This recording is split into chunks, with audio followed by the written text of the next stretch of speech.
आइए हम सब वचन में आएंगे। आइए हम सब नया नियम खोलेंगे। बहुत ही सुंदर वचन है, बहुत ही आशीषित वचन है आज का। आमीन। यस। आइए जिनके पास भी बाइबल है हम सब खोलेंगे मरकुस पहला अध्याय।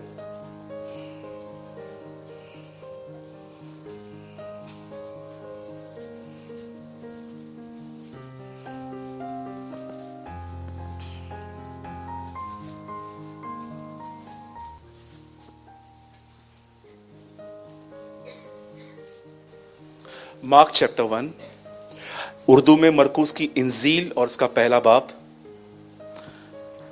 और ब्रदर पंकज आप लगाइए 117।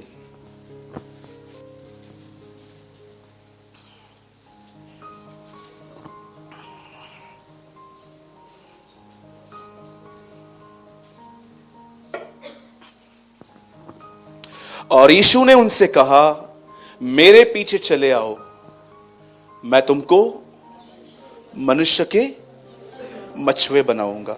ठीक है।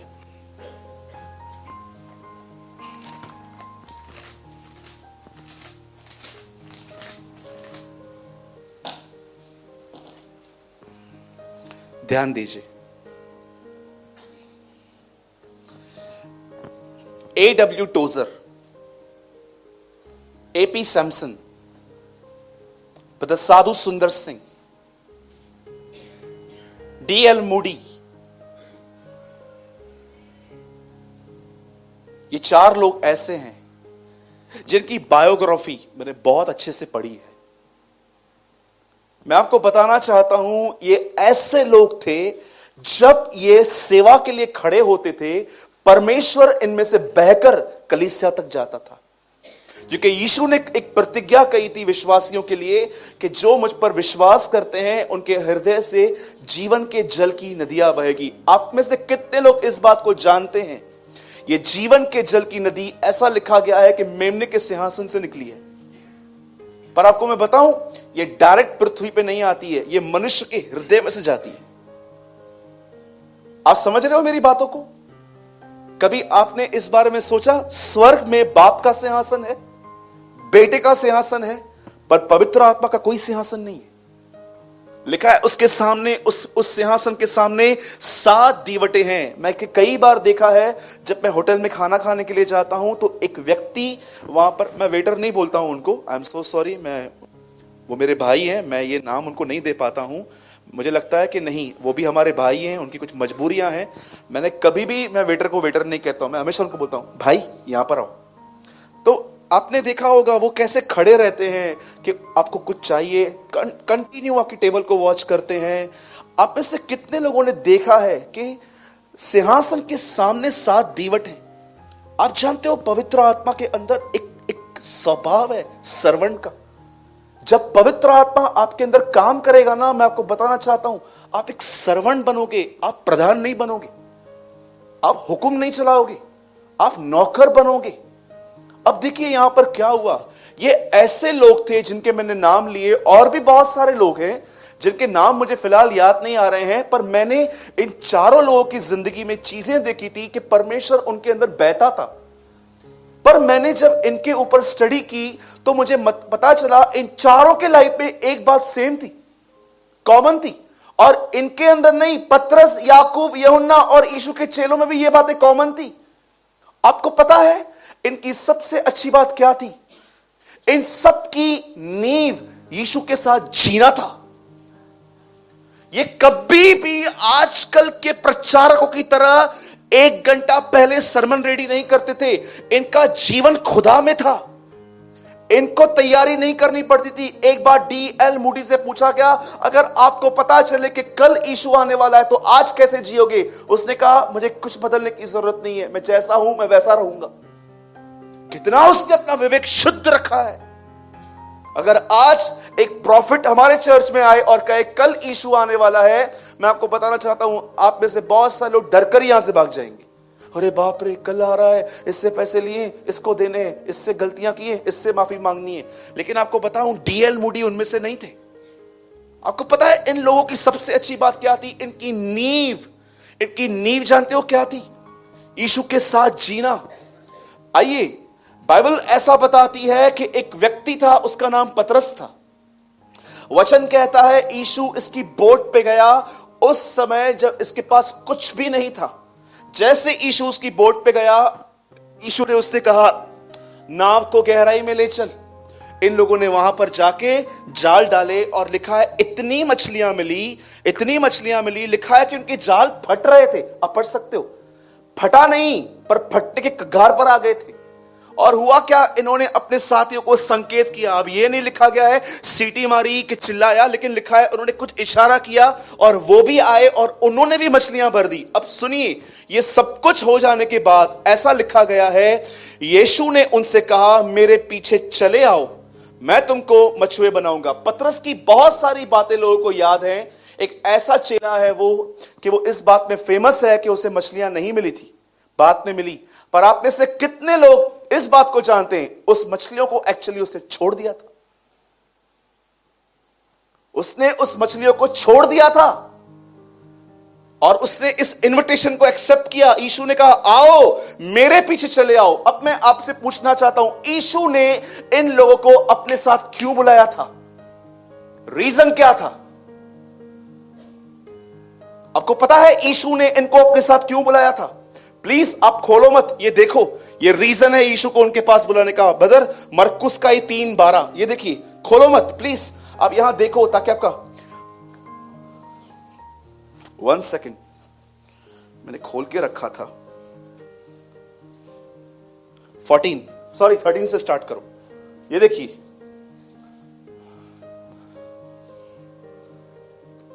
फिर वह पहाड़ पर चढ़ गया और जिन्हें वह चाहता था उसने अपने पास बुलाया कि वे उसके पास चले आए। और उसने उन 12 पुरुषों को नियुक्त किया कि वे उसके साथ साथ रहे।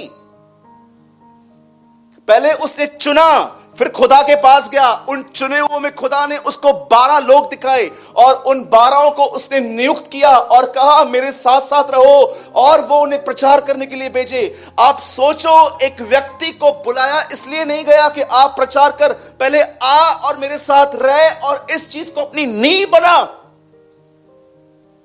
आप जानते हो, आपकी प्रॉब्लम्स आपको दिखती हैं, लेकिन एक अनसीन प्रॉब्लम आपको नहीं दिखता है। आप में से कितने लोग बड़े पेड़ को देखते हैं, आपको उसके पत्ते, उसके फल दिखते हैं, पर कभी आपको उसकी जड़ दिखती है? नहीं दिखती है। और मैं आपको बताना चाहता हूं, प्रॉब्लम फलों में नहीं होती है, प्रॉब्लम जड़ में है। आपको आपके प्रॉब्लम्स दिखते हैं क्योंकि वो दिखाई देते हैं, पर मैं आपको बताना चाहता हूं आपकी मेन प्रॉब्लम अनसीन है, वो दिखती नहीं है। और जानते हो आपकी मेन प्रॉब्लम क्या है? अनसीन। आपकी जड़ जो है वो ये नहीं है कि आपको यीशु के साथ रहना है।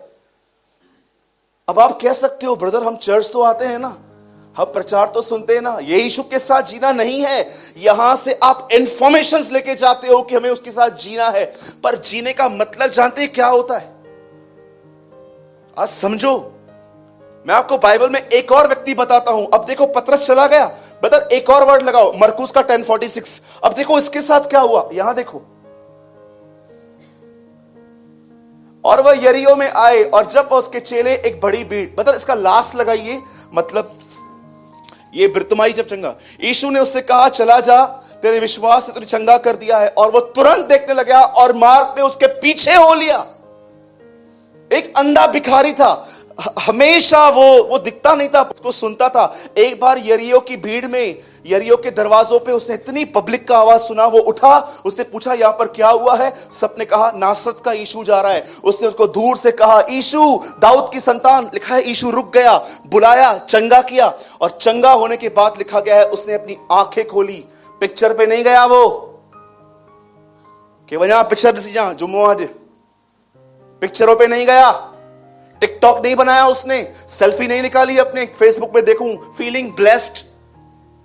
वो यीशु के पीछे हो लिया। मैं आपसे पूछना चाहता हूं, आप में से कितने लोग हैं जिनकी जड़ ये है कि आप यीशु के साथ जीना सीख रहे हो? आप लर्न कर रहे हो कौन सी चीजें उसे पसंद नहीं है, आप लर्न कर रहे हो कि कौन सी चीजें उसे पसंद हैं। जब पवित्र आत्मा एक व्यक्ति के अंदर कार्य करता है तो जरूरी नहीं है कि उसके हाथ से बड़े बड़े चमत्कार भी होते हैं, प्रेज द लॉर्ड। लेकिन एक काम हर एक के अंदर होता है जिसके अंदर पवित्र आत्मा काम करता है। जानते हो वो काम क्या होता है? वो उन चीजों से नफरत करने लग जाता है जिन चीजों से खुदा को नफरत है। और वो उन चीजों से, आप में से कितने लोग ये बात जानते हैं, परमेश्वर के वचनों में लिखा गया है उसने याकूब को प्रिय और एसाव को अप्रिय जाना था। अरे बाइबल का इतिहास पढ़ लो, याकूब से, एसाव से बुरे काम याकूब ने किए थे। आप जानते हो क्या प्रॉब्लम था उसको? परमेश्वर ने उसे एक बड़ा बेटा होने का घर में आदर दिया था, पहलौठा, और थोड़े से सूप और दाल की वजह से उसने अपना पद छोड़ दिया। आपको पता है जब याकूब उसके पास आके कहता है यार तू मेरे को अपना पद दे दे, जानते हो क्या बोलता है? बोलता है मैं क्या करूंगा इस पद का, ये तू ले ले, मेरे को कुछ खाने के लिए दे दे। और आपको परमेश्वर ने जब उसका ये एटीट्यूड देखा, आप देखो एक वही व्यक्ति है पूरी बाइबल के अंदर डेविल के बाद जिसे रिपेंट करने का कोई मौका नहीं मिला। लिखा है आंसू बहाने पर भी उसे मन फिरा का कोई अवसर नहीं मिला था, कोई भी नहीं। अब सुनिए, मैं आपको बताना चाहता हूं, जब आपने ये पढ़ा, ठीक है, बिरतुमाई उसके पीछे हो लिया, पतरस को यीशु ने कहा मेरे पीछे हो लिया। उसने जिनको अपने पीछे चलने के लिए बुलाया, जानते हो क्यों चलने के लिए बुलाया? ताकि वो उसके साथ रहे, वो उसकी लाइफस्टाइल को देखें, वो उसके जीवन को देखें और उसी तरह अनुसरण करें। और आप जानते हो आज 2020 में जो मसीहत है वो यीशु के साथ कैसे जी सकती है? चलो मैं आपको पूछता हूं, यहां देखो सब, मैं आपको पूछता हूं सिस्टर, भैया आप प्रभु के साथ जीते हो? आप में से कोई ना नहीं कहेगा, क्योंकि आपको यीशु के साथ जीने का डेफिनेशन पता है? क्या पता है? मैंने बपतिस्मा ले लिया है, मैं विश्वास करता हूं, और मैं यूट्यूब पे भी आपको देखता हूं ब्रदर, आपको नहीं, मैं औरों को भी सुनता हूं। कोई डेफिनेशन नहीं है यीशु के साथ ये जीने का। जानते हो यीशु के साथ जीने का अर्थ क्या है? मैं आपको बताता हूं आज, ध्यान दो। अगर आप बहरे हो ना तो आज 5-10 सेकंड के लिए अपने कान खोलो, क्योंकि बाइबल बताती है तुम ऊंचा सुनने लगे हो, अब तुम्हें सुनाई नहीं देता।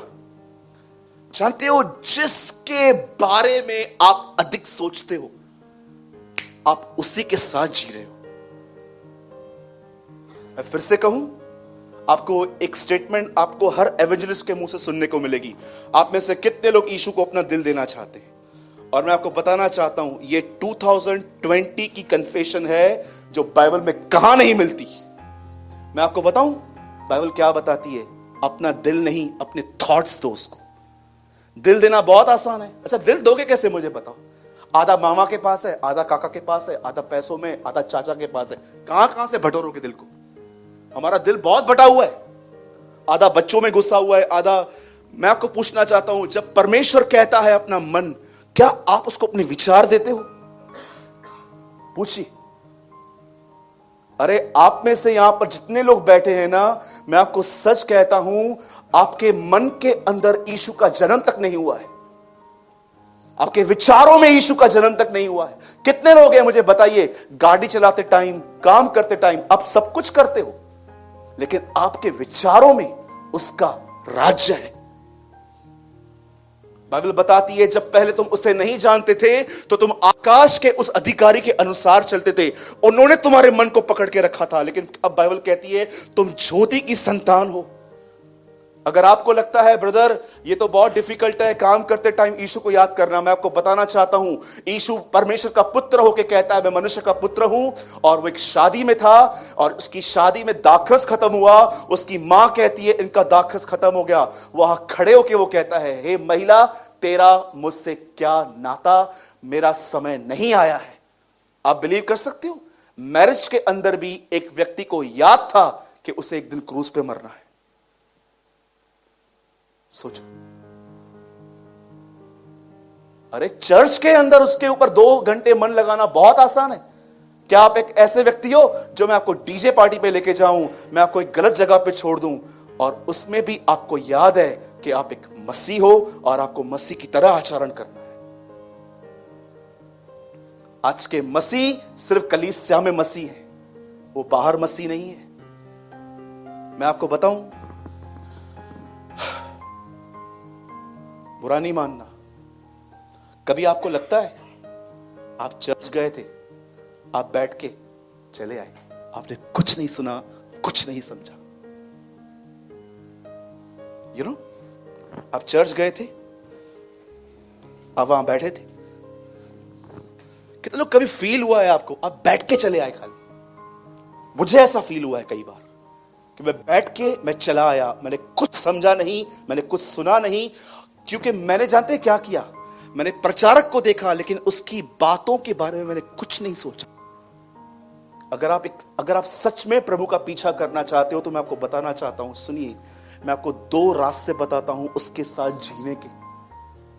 मैं 5 मिनट में संदेश को पूरा करूंगा, सिर्फ 5 मिनट में। अगर आप सच में उसके साथ जीना चाहते हो तो मैं आपको सच कहता हूं, स्ट्रेस के ऊपर आप विक्ट्री पालोगे, चिंता के ऊपर आपको विजय मिल जाएगी, गलत बोलने पर आपको विक्ट्री मिल जाएगी। आपको मैं सच बताता हूं, इन दिनों में मेरे लिए सबसे बड़ा चैलेंज जानते क्या है? कि परमेश्वर मेरे विचारों को और मेरी जुबान को शुद्ध करे। मैं दिन रात प्रभु से कहता हूं, प्रभु मैं बिल्कुल यशायाह नबी की तरह हूं जो हमेशा लोगों को हाय हाय देता था, लेकिन एक दिन उसने तुझे देखा और 6 अध्याय में उसने तुझे देखा और कहा हाय मुझ पर, और 7 अध्याय में उस व्यक्ति ने कहा एक कुंवारी गर्भवती होगी। अब वो यीशु के लिए बात कर रहा था। मैं आपको बताना चाहता हूं, सुनिए, अगर आप यीशु के साथ जीना चाहते हो तो मैं आपको 2 चीजें बताता हूं। ये 2 चीजें आप एवरी डे प्रैक्टिकल करो। मैं आपको सच कहता हूं, आपके अंदर एक फ्रेशनेस आ जाएगी। दीपू भाई, मैं पढ़ रहा था, वो मन्ना जो ऊपर से गिरता था 24 घंटे के बाद वो सड़ता था, पर वही मन्ना जब तंबू में अंदर रखा जाता था वो सड़ता नहीं था। आप में से कितने लोग ये बात जानते हैं? एवरी डे ऊपर से मन्ना गिरता था इजरायलियों के लिए। 24 घंटे के बाद जब वो उस मन्ने को टच करते थे उसमें से बदबू आती थी, पर वही मन्ना जब मूसा उठा के प्रभु के तंबू में रखता था सालों तक वो फ्रेश रहता था। तंबू में क्या था? उसकी हुजूरी, उसकी उपस्थिति होती थी वहां पर। तो जो 2 चीजें जो मैं आपको समझा रहा हूं वो आपको उसके साथ जीना सिखाएंगी, वो उसके साथ आपको रहना सिखाएंगी। मेरे भाइयों और बहनों सुनो, अपने जीवन में प्रार्थना को महत्व दो। याद रखो, परमेश्वर का एक सिद्धांत है, वो उन्हें ही भरता है जो उससे बात करते हैं। यीशु ने कहा तुम्हें मांगने पर पवित्र आत्मा क्यों न मिलेगा। और दूसरी चीज, मैंने बहुतों को देखा है जो मेडल जीत के आते हैं, जानते हो फोटो कैसे खिंचाते हैं?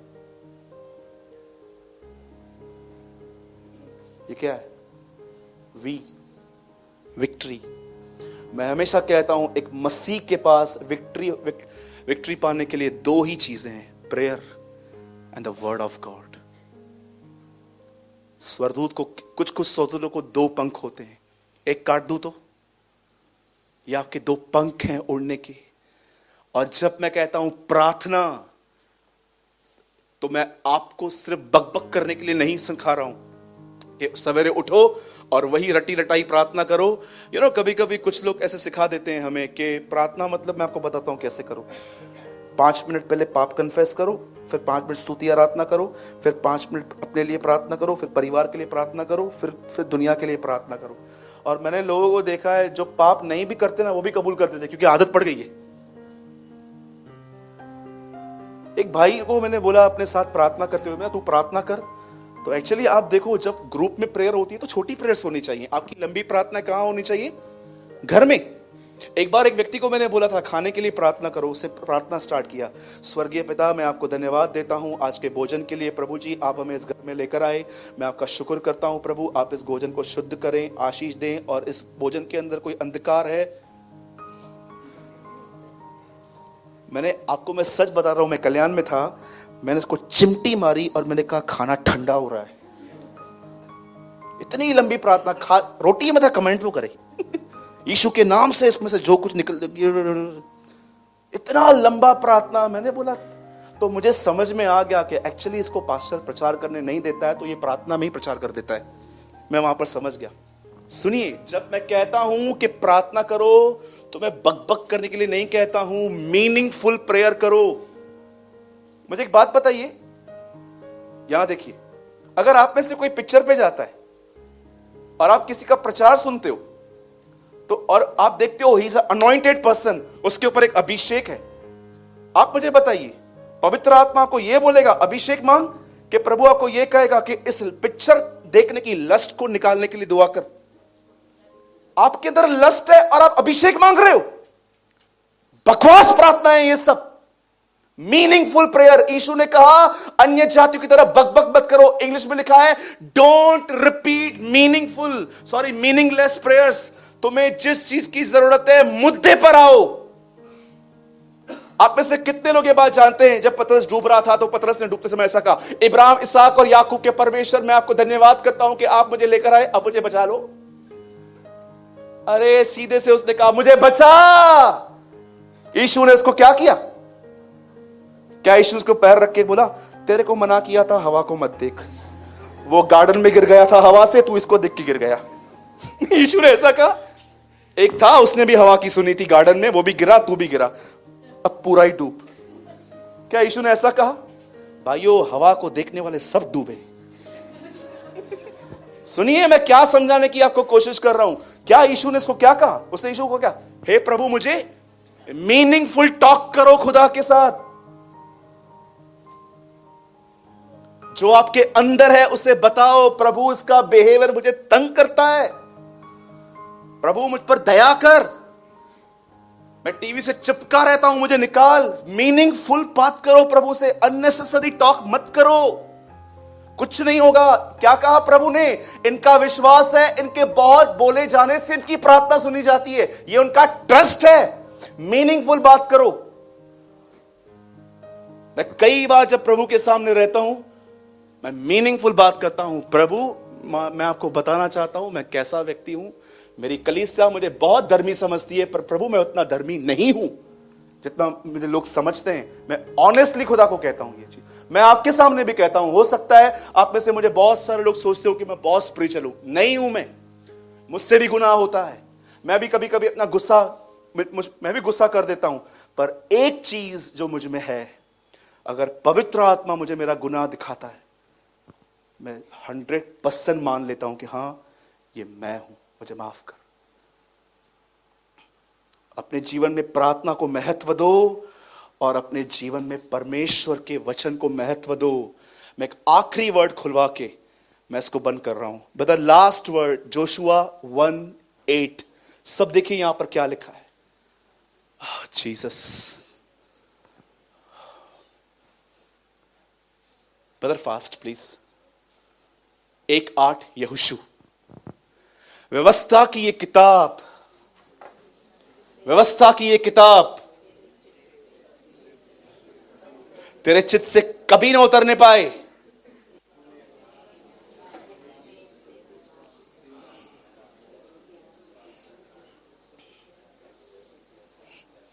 व्यवस्था की ये पुस्तक तेरे चित्त से ना उतरने पाए। डूब इसमें। कितने लोग हैं यहां पर? मैं आपको कहना चाहता हूं, मैं खुदा तेरा शुक्र करता हूं कि तूने मुझे इस तरह बनाया। आपको पता है, एक दिन मैं फ्लाइट में जा रहा था, मेरी फ्लाइट बिल्कुल ठीक से नहीं चल रही थी, इतने झटके मार रही थी, मुझे समझ में आ गया कि मैं खराब मौसम को फेस कर रहा हूं। और जब वो ठीक हुआ, मेरे को वोमिटिंग जैसे फील हो रहा था। मैंने प्रभु से एक दिन प्रार्थना की थी, प्रभु क्या तू मुझे इतनी अच्छी मेमोरी देगा कि कई बार अगर मेरे पास बाइबल ना हो हाथ में तो भी मैं अपने अंदर से पढ़ सकूं। और फिर खुदा ने मुझ पर दया की। आदि में वचन था, वचन परमेश्वर के साथ था, वचन ही परमेश्वर था, सब कुछ इसी के द्वारा उत्पन्न हुआ। जो कुछ उत्पन्न हुआ उसमें कोई वस्तु उसके बगैर उत्पन्न नहीं हुई। उसमें जीवन था और यह जीवन मनुष्यों की ज्योति था। ज्योति अंधकार में चमकती है, पर अंधकार ने उसे ग्रहण नहीं किया। एक व्यक्ति परमेश्वर के द्वारा आया, उसका नाम यूहन्ना था। वो इसीलिए आया कि ज्योति की गवाही दे। वह ज्योति जो हर मनुष्य को प्रकाश देती है। वह अपने ही घर में आया, पर उसके अपनों ने उसे ग्रहण न किया, पर जितनों ने उसे ग्रहण किया उतनों को उसने परमेश्वर की संतान होने का हक अदा किया। मैं प्रभु को कह रहा था, एक समय ऐसा आया, मैंने बाइबल खोली नहीं, मैंने उसको मन में पढ़ना स्टार्ट किया। ये रटा हुआ नहीं है मुझे, पर मैंने परमेश्वर से कहा, खुदा हम मसीह की चिट्ठी है, हमें ऐसा बना कि अगर कई बार हमारे पास बाइबल नहीं है ना, हम उसे मन में मेडिटेट करते रहे। ये दुआ और ये कलाम, ये दोनों चीजें आपको उसके साथ जीना सिखाएंगी। और लिखा है, जो उसके आंगनों में बसे रहते हैं वो हरे भरे रहते हैं। अब उठो, मसीह होने की जिम्मेदारी निभाओ। बहुत हो गया ये कैजुअली, मैं संडे गया था ना, मैं फ्राइडे गया था ना। अब उस जिम्मेदारी को उठाओ जो यूहन्ना कहता है कि जो अपने आप को मसीह कहता है वो मसीह की तरह आचरण भी रखे। ये बहुत हो गया मंडलियों में बैठ के अपनी बड़ाई और दूसरों की निंदाएं करना। अब उठो और आप देखो, आपकी आलोचना वो लोग करते हैं जो कभी किसको ग्लास पानी भी नहीं पिलाते, और इनकी आप फिक्र करते हो। आप देखो, जो भी आपकी आलोचना करते हैं ना, हिना कमियती, इसका काम ऐसा है, इसका काम ऐसा है, उन्होंने आज तक एक आत्मा नहीं बचाई है।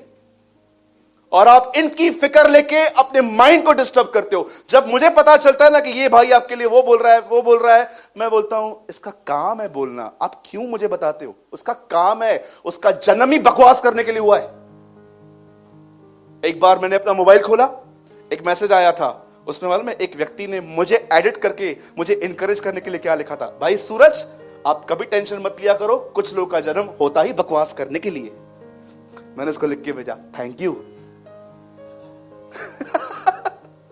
बोलो यीशु मसीह की। जब लोग आपके लिए बुरा भला कहे ना, बिल्कुल मत सोचो, ऐसा समझो इसका जन्म ही बकवास करने के लिए हुआ है। अपने लक्ष्य की तरफ बढ़ो, आगे बढ़ो, किसी के लिए कुछ मत सोचो। ये सिर्फ और सिर्फ बातें हैं, उस जगह तक न पहुंच पाओ आप जहां पर खुदा आपको ले जाता है। आप कभी कभी देखो, स्टडी करो, जो लोग भी आपकी बुराई करते ना, उन्होंने कभी एक आत्मा खुदा के लिए बचाई है? लिख के देता हूं, इनकी वजह से बहुत सारे लोग चर्च छोड़ के चले गए होंगे, पर एक भी आया नहीं होगा। और आप ऐसों की फिक्र करते हो। मैं एक व्यापारी से मिला, उनके दुकान पे बैठा था, इतना परेशान बैठे थे वो, इतना परेशान। जानते हो परेशानी का रीजन क्या था? बाजू वाले का धंधा बहुत हो रहा था। मैंने बोला ये क्या है? अरे खुदा जो तुम्हें दे रहा है उसमें खुश रहो ना। कुछ लोगों की जिंदगी खुदा ने बहुत अच्छी दी है, दूसरों की लग्जरियस लाइफ को देख के डिस्टर्ब, ये इतना कर रहा है, ये इतना कर रहा है। कभी आप बहनों को देखो, आप इतना सच के जाते हैं शादी पे, पर आपसे ज्यादा कोई सच के आता है तो क्यों? आप कहां हो? ट्रैक पे आओ। मेरी बहनों, ये लास्ट लाइन है, सुनो। पुराने नियम के किसी भी भविष्यवक्ता को यह संदेश नहीं था कि खुदा तुम्हें अमीर करेगा। ये आजकल के लोगों के पास है, क्योंकि वो चाहते हैं कि लालच में ही कलीसिया बसी रहे हमारे पास। पर आप जानते हो, पुराने नियम और नए नियम के हर भविष्यवक्ता के पास एक ही संदेश था, समय कम है, तैयार हो जाओ। You read the history of Christianity, मसीहत की इतिहास पढ़ के देखो। आज के प्रचारक को आपके अमीर होने के संदेश हैं, खुदा तुम्हें ये देगा, खुदा तुम्हें वो देगा। पर पहले के लोगों के पास जानते हो क्या संदेश होते थे? समय कम है, तैयार हो जाओ, बी अलर्ट। आपका एक ही लक्ष्य है, अपनी नींव यीशु के साथ जीने में रखो। जब भी आपको लोग कुछ कहते हैं ना, ध्यान मत दो, यीशु के साथ जियो। जब भी आप देख रहे हो ना कि आपको किसी को पैसे देने हैं पर आपके पास उतने नहीं है, खुदा का सहारा लो, खुदा तू मेरी मदद कर। जब भी आप देख रहे हो ना कि किसी का बिहेवियर आपको बर्दाश्त नहीं होता है, उसके पास रहो, उसको बोलो, खुदा जैसे तू सहता था वैसे मुझे भी सिखा। उसके साथ जियो, उसमें जीवन है और वो जीवन तुम्हारी ज्योति है। उसके अंदर से एक लाइट निकलती है जो आपको रोशनी देती है कि कैसे जिंदगी जीनी है। हम पुरानी वाचा में नहीं रहते हैं जहां दाऊद कहता है उसका वचन मेरे पांव के लिए दीपक है। पुराने नियम में लिखा है कि वचन आपको रोशनी देता था, पर नए नियम में यूहन्ना कहता है उसकी जिंदगी आपको रोशनी देती है। बोलो यीशु मसीह की